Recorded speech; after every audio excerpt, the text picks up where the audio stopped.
Bom dia a todas e todos, bom dia para você que nos assiste pela Pop TV em Sobradinho e Porto Alegre ou nos escuta pela Cultural FM em Santa Catarina e no Rio Grande do Sul. Sejam todos muito bem-vindos e bem-vindas a mais um ICL Mercado Investimentos e hoje sextamos aqui em ritmo de festa, porque hoje também é a festa da firma. E a gente vai sextar retomando alguns pontos da semana, porque a gente teve 2 dias de entrevistas, um dia veio o Jean Paul Prats, outro dia veio o Lucas e ficaram alguns assuntos represados também. Então a gente vai repercutir e mostrar como é que isso bateu aí nos mercados e de forma geral também a conversa entre o Trump e o Lula ao telefone. Teve ali mais declarações de amor de Donald Trump por Lula, então a gente vai falar sobre isso hoje. Vamos falar de PIB, vamos falar de PMI, porque o índice da atividade dos gerentes de compras parece que está mostrando algum sinal de recuperação, mas também, depois de cair tanto, seria estranho se não recuperasse.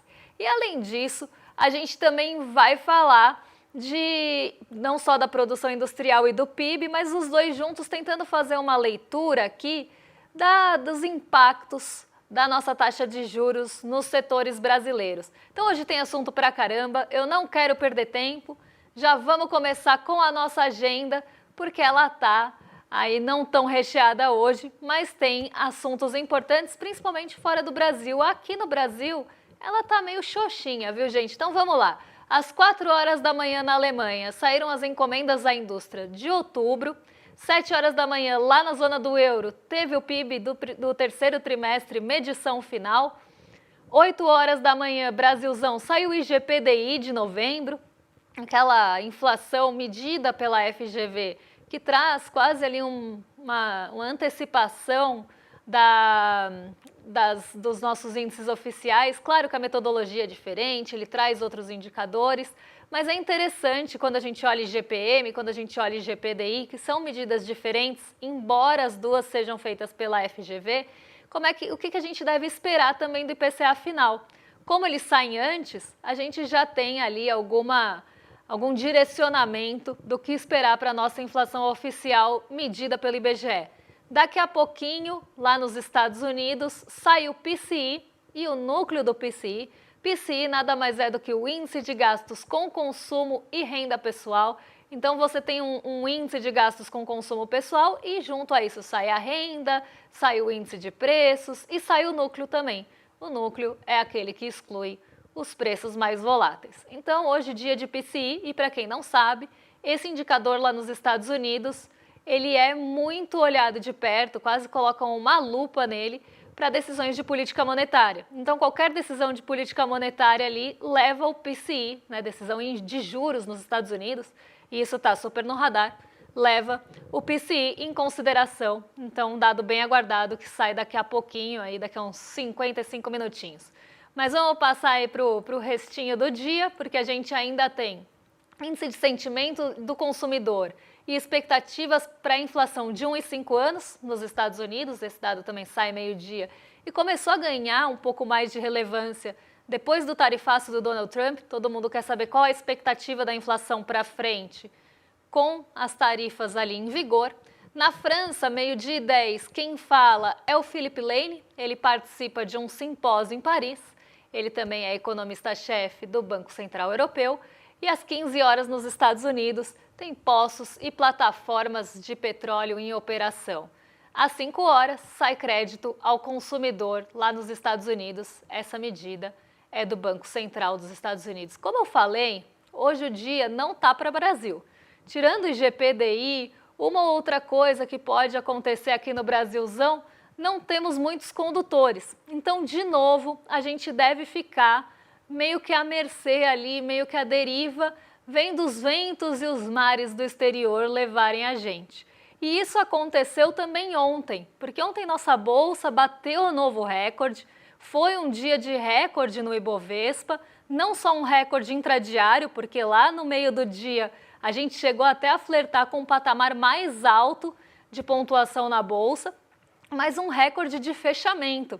Então, mais um novo recorde alcançado aqui na nossa Bolsa Brasileira, no nosso índice Bovespa, e um dia também de queda de dólar durante o dia, tá? Porque ele caiu, chegou a bater abaixo dos 5,30, mas depois voltou para a estabilidade e fechou no 0 a 0. Mas durante o dia, ele inclusive caiu para baixo desse patamar, que acaba sendo um patamar psicológico, o dos R$ 5,30, mas fechou aí em 5,31. Então, um dia positivo para a Bolsa e basicamente de queda do dólar o dia inteiro. E pela primeira vez, a gente passou, como está falando aqui a notícia do nosso site, a gente passou os 164 mil pontos. Por quê? O que deu esse fôlego? O que deu esse impulso? Então, vamos ver aqui como é que fica o fechamento de ontem, porque a gente já faz um apanhadão de tudo e amarra essas pontas.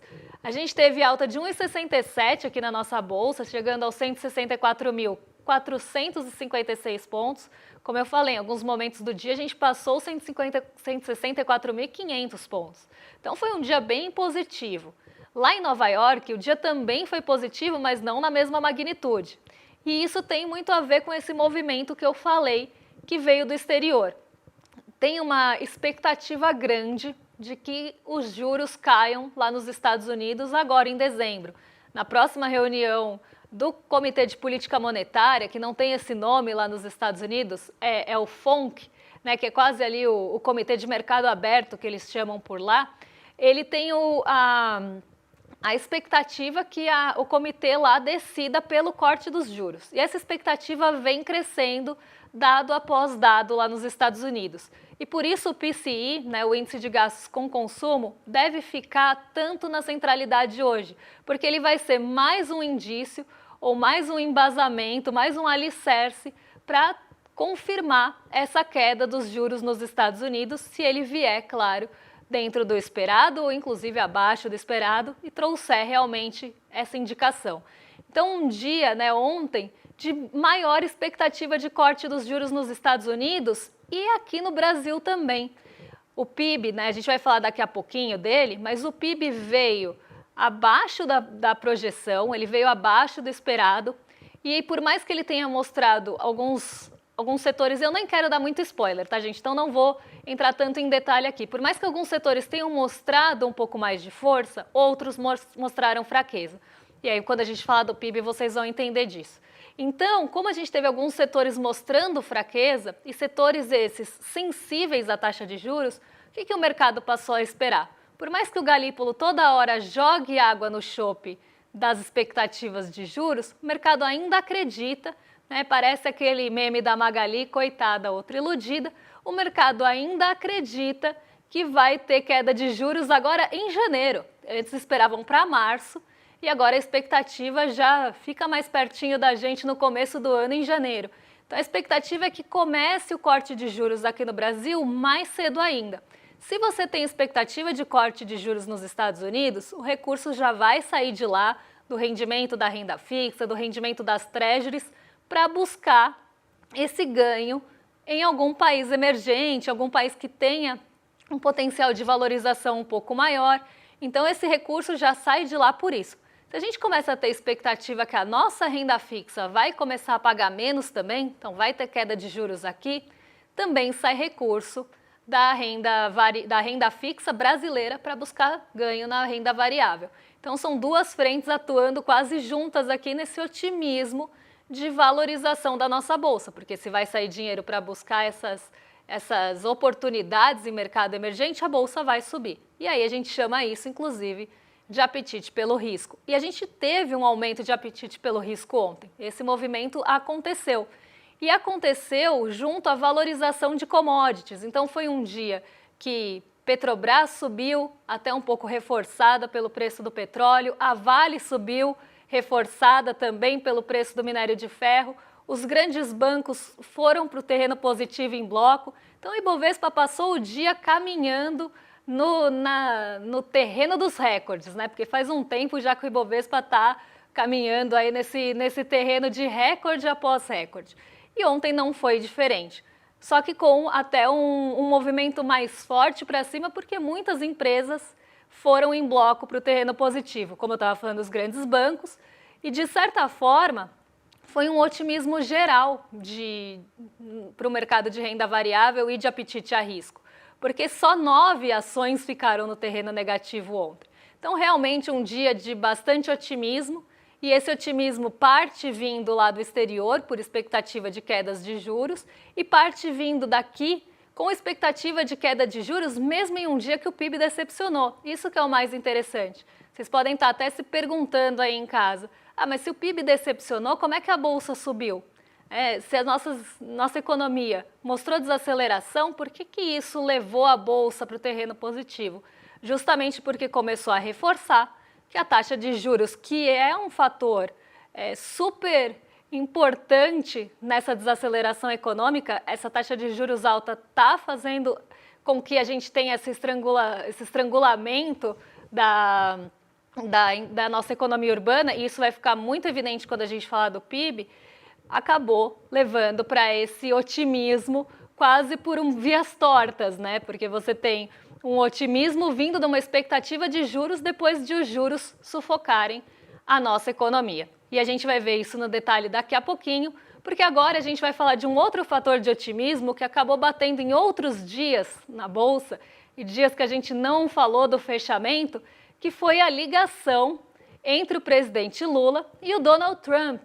Porque teve ligação, né? Teve ligação urbana aí entre os dois, e parece que teve conversa, né? Segundo fontes e segundo aí representantes também dos governos, as conversas passaram tanto pelas sanções como pelas políticas comerciais, e outros assuntos também foram discutidos durante esse telefonema, que durou aqui 40 minutos. E algumas ações conjuntas também ali de combate a organizações criminosas. Então foi uma conversa mais geral, mas o que foi muito falado também, justamente as sanções e as tarifas foram comentadas. E a gente até separou um pedacinho aqui, na verdade não um pedacinho, né, da fala, mas a fala do Donald Trump, o post dele na sua rede social, o Truth Social dele aqui, a gente separou para vocês, porque ele rasgou elogios ao presidente brasileiro. Então, assim, péssima semana, péssimo mês, péssimo fim de ano para você ser da família Bolsonaro, porque não só Bolsonaro foi preso, Bolsonaro agora está largado lá pelo Donald Trump, né? Nunca teve uma grande atenção, tá, gente? Quem acreditou nisso estava querendo acreditar no que queria, assim. Sabe quando você quer muito acreditar numa coisa, aí você se apega naquilo? A família Bolsonaro estava pegada no Trump, quase ali apegando com migalhas. Então, qualquer migalha que ele soltasse ali, eles iriam se apegar.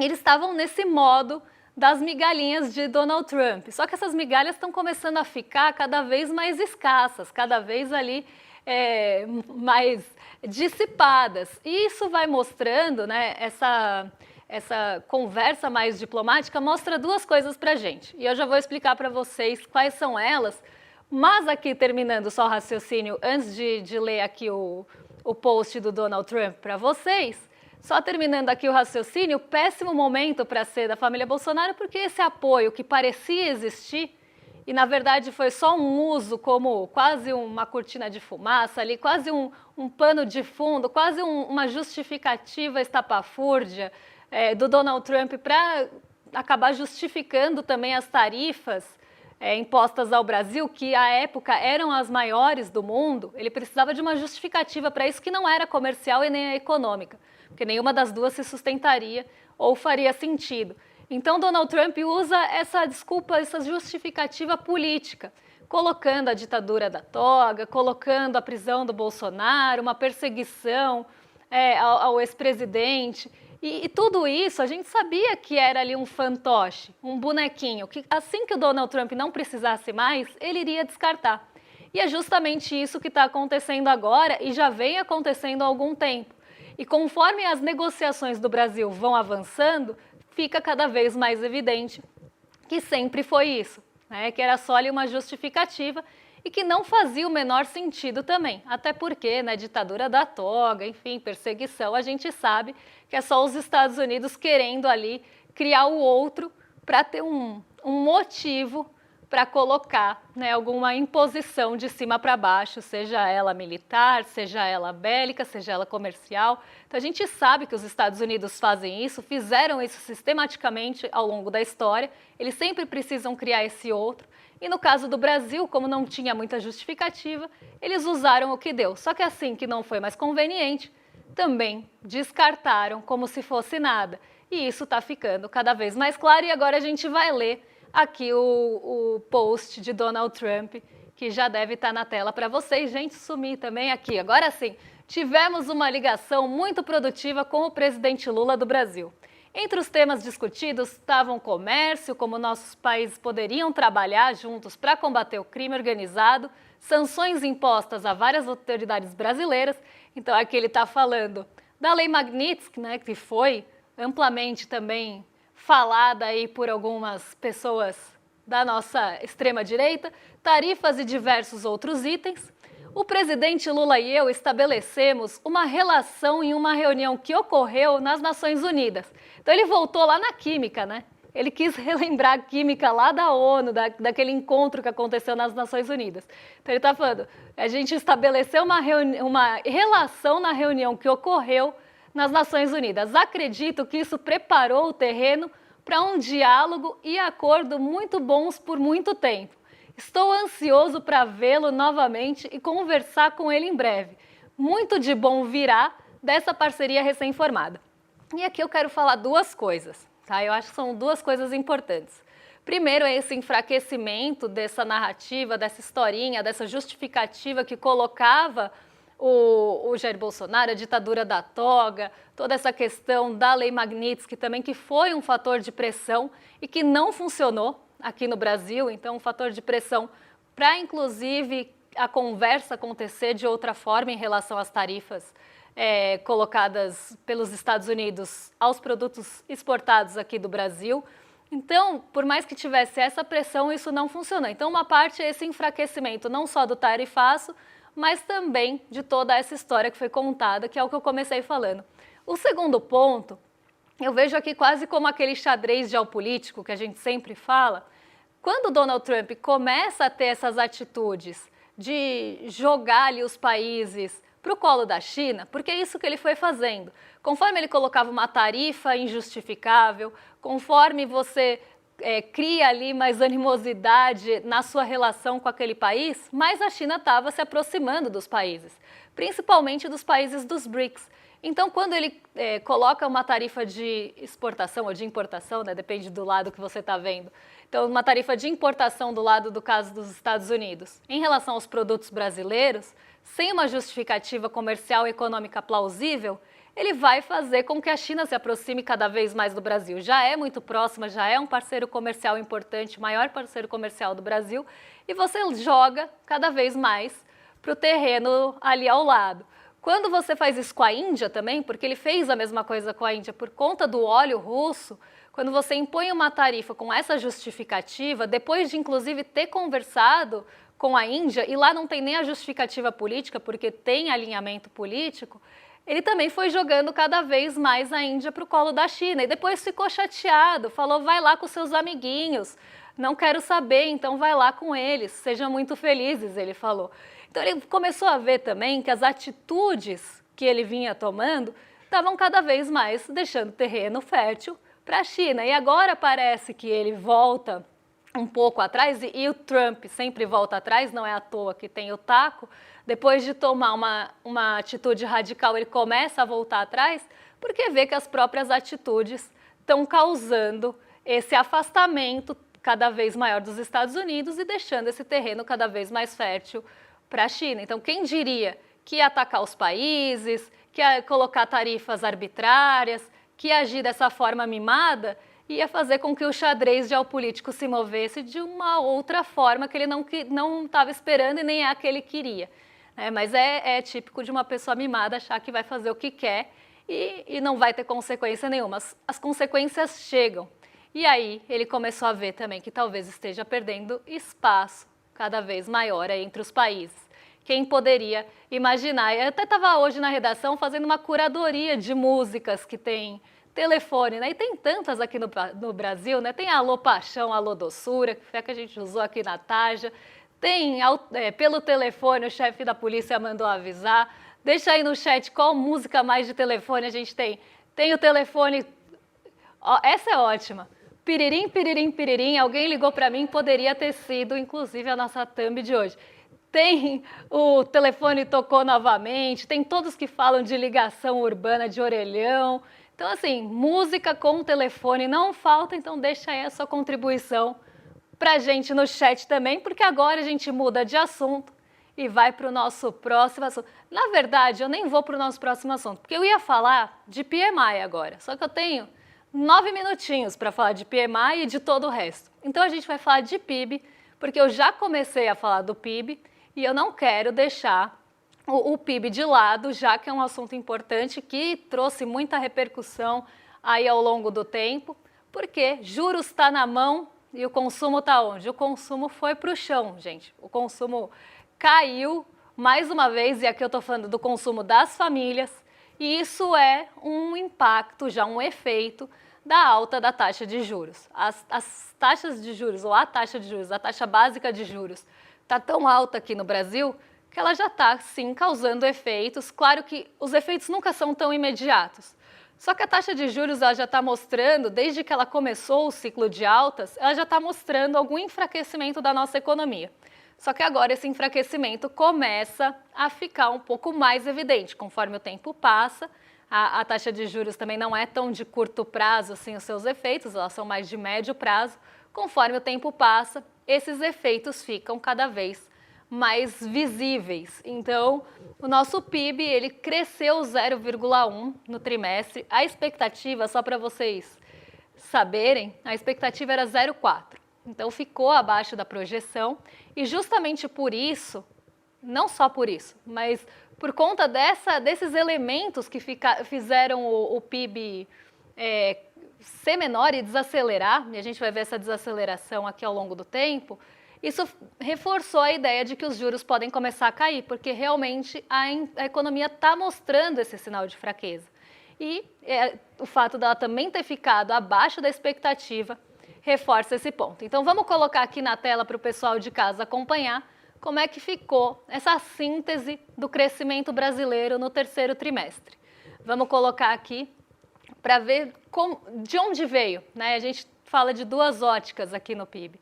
A ótica do consumo e a ótica da produção ou da oferta, né? Então, a gente tem aqui desse lado agroindústria, serviços, aqui é o lado da oferta. Como é que foi a oferta dos serviços? Do outro lado, a gente tem quem consome, o governo, a família, os investimentos, a formação bruta de capital fixo aqui. Então, um lado é quem consome, um lado é quem produz. Então, a gente tem o PIB por essas duas óticas. Quando a gente olha o PIB em relação ao trimestre anterior, ele subiu 0,1, então aqui abaixo das expectativas. O agro conseguiu ter uma alta no trimestre de 0,40. A indústria também, por incrível que pareça, ainda mostra um crescimento. Gente, eu vou beber uma aguinha aqui, porque senão eu não vou chegar. Eu vou ter que tossir. Vocês multam, por favor.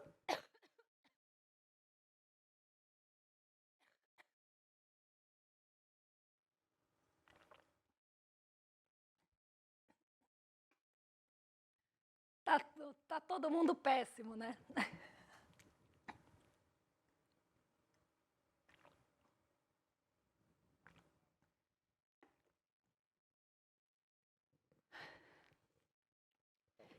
Tá todo mundo péssimo. Eu mesmo tô parecendo Temer querendo uma pastilhinha. Inclusive, eu tô com faringite, gente. Então, eu tava tentando chegar ao fim do programa com voz e sem tossir. Mas acho que eu não fui bem sucedida. Então vamos lá, retomando aqui, o agro subiu 0,40, a indústria 0,80, por incrível que pareça, e os serviços 0,10. Aqui a gente já começa a ver um efeito também da taxa de juros, porque o setor de serviços ele é super importante para o PIB, é importante para a economia brasileira e é o lado urbano também da economia, diferente ali do agro. Então um crescimento, uma desaceleração dos serviços, ela começa a preocupar, mas não só isso, porque ela veio acompanhada de uma queda e de uma desaceleração do consumo das famílias, de 0,10 aqui. Então, um dia, né? Um dia, um trimestre. Agora eu perdi tudo, gente. Depois que eu tive a crise de tosse aqui, eu perdi tudo. Um trimestre ruim para o PIB. Não só porque ele desacelerou, mas porque esses componentes importantes e que são sensíveis a juros estão mostrando fraqueza. E se isso não for revertido, esse cenário pode piorar cada vez mais. Por isso que o mercado começou a esperar, então não quis dar spoiler, de que você tenha ali corte de juros o mais rápido possível. No trimestre, em relação ao trimestre anterior, o único setor aí que mostra um crescimento um pouco maior é o agro, com um crescimento de 10% em relação ao mesmo trimestre do ano passado. Os outros ficam ali na casa de 1,70, 1,30, 2,30. No acumulado em 4 trimestres, então ali no acumulado do ano, a gente poderia ler assim, o PIB ficou em 2,70, 9,60 o acumulado do ano do agro, e o agro aqui sai de uma base muito ruim, porque no ano passado a gente teve uma série de quebra de safras ali que encolheram, inclusive, safras com problemas, e isso muito por conta das questões climáticas. Então, quem poderia imaginar que o agro explorar a terra, explorar todos os recursos, inclusive humanos, passar por cima de todo mundo quando tem oportunidade, né? Não respeitar ali as comunidades que moram nas regiões, passar realmente por cima de tudo, queimar. Quem diria que isso poderia causar problemas climáticos que iriam no futuro prejudicar o próprio agro? Como eu sempre falo nesse assunto, karma is a bitch. Mas vamos continuar aqui, porque aí o agro sai de uma base muito ruim e volta para uma base, sai de uma base muito ruim e mostra a recuperação esse ano. A indústria 1,80, então apesar do crescimento nesse trimestre, quando a gente olha o acumulado não está tão bom assim o crescimento da indústria. 2,20 os serviços ainda mostrando algum fôlego, 6% o investimento, a formação bruta de capital fixo, e o consumo das famílias 2,10. Mas vamos ver o PIB ao longo do tempo, porque é aí que a gente consegue ver a desaceleração do crescimento brasileiro. A gente sai ali do terceiro trimestre de 2024, conhecido como o ano passado, então terceiro trimestre do ano passado aqui, quando a gente vê Vou pegar o trimestre contra o trimestre anterior, que é a parte vermelhinha ali da barra, né? Você vê que ela está em 0,9, cai para 0,1, sobe um pouco para 1,5, né? Então, comparando aí, conforme os trimestres vão passando, como ele performou em relação ao trimestre anterior. Então, aqui 1,5 porque também vem de uma base ruim. 0,3 e 0,1. Então, já uma desaceleração nesses trimestres, últimos trimestres aqui, 2025 segundo trimestre, 2025 terceiro trimestre, já tem uma clara desaceleração, mas não só nessa comparação. Quando a gente olha o trimestre contra o trimestre do mesmo trimestre do ano anterior, a desaceleração também vai acontecendo, 4,1, 3,6, 3,1, 2,4, 1,8. Então, o trimestre em relação ao ano anterior também começou a desacelerar. E quando a gente pega ali os 4 trimestres, que seria quase o acumulado ali de ano, 3,1, 3,4, 3,6, 3,3, 2,7. Então, o PIB vem desacelerando e a gente pode usar várias métricas para mostrar isso ao longo do ano de 2025 e também já comparando ali com o fim do ano passado, vem numa trajetória de desaceleração. E aí que eu falo para vocês que são as garras da Selic alta, já mostrando os seus efeitos. Desde que a gente começa a ter o ciclo de alta e os efeitos desse ciclo de alta, o nosso PIB já está mostrando dificuldades e dificuldades ali de manter o ritmo. Porque ele pode até estar crescendo, mas ele está crescendo cada vez menos em comparação aos períodos anteriores. Então isso mostra a desaceleração da nossa economia como consequência da taxa de juros alta. Eu quero fazer um convite para vocês, porque a gente tem ainda matrículas abertas e vagas na nossa pós-graduação de Teoria Crítica da Sociedade. Então eu quero fazer um convite para vocês, se ainda está pensando, está naquela dúvida, entra e se inscreve aí, se você tiver a certeza, em iclmercado.com.br ou no QR Code aqui no cantinho, antes que as vagas acabem. Eu acredito que elas já estejam se encaminhando para o final, então se está com dúvida, está na hora de decidir se vai ou não fazer a nossa pós, que é uma pós que traz um monte de novidades, tem professores de fora, tem a parceria com o Milão, então realmente vai ser uma pós incrível também aí com a FESP de São Paulo. As matrículas ainda estão abertas, então dá tempo de você garantir a sua vaga. Agora, gente, eu me perdi. Agora eu... é verdade, porque hoje nós temos, antes de entregar para o rolê, nós temos uma pessoa que está nos deixando aqui no ICL, que é a Ju, que trabalha ali nas transmissões. Então, Ju, uma linda e excelente caminhada para você. Espero que todo esse tempo tenha sido aqui com a gente um tempo valioso.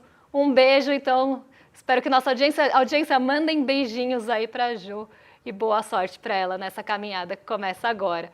Beijo, Ju. Dessa vez ninguém passou na frente, hein?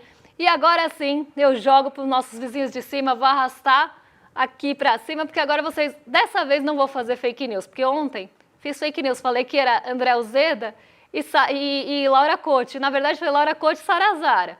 Hoje eu estou desfazendo aqui a fake news, porque hoje é verdade. Então Laura Cote e André Uzeda, junto a Guga Noblat, vão receber vocês no rolê ICL a partir de agora, e depois do rolê quem vai dar rolê é a gente, porque tem festa da firma. Um beijão e até lá, pessoal! Quando a primeira turma da pós Repensando o Brasil, Sociedade, Política e História começou, a gente não imaginava, mas estava construindo um dos movimentos mais potentes de formação crítica do país. Foram mais de 5.000 alunos matriculados em 2025. A pós-graduação do ICL, em parceria com a FESP-SP, se transformou em um projeto revolucionário e transformador no Brasil. E o mais impressionante é que todos passaram a enxergar o Brasil de uma outra maneira, com método, com contexto, com profundidade. No dia 14 de dezembro, num domingo, às 8 horas, vamos abrir a nova turma de 2026 e as inscrições com condições exclusivas de lançamento. Essa é a sua chance de fazer parte dessa revolução no pensamento brasileiro, ao lado dos maiores intelectuais do nosso país. Você sabia que todos os nossos programas estão no Spotify? A notícia não pode parar e agora você pode acompanhar todos os nossos programas onde e quando quiser. Siga nossos canais no Spotify e tenha acesso ao Chico Pinheiro Entrevista, Desperta ICL, Rolê e muito mais. ICL no Spotify. Informação que te acompanha.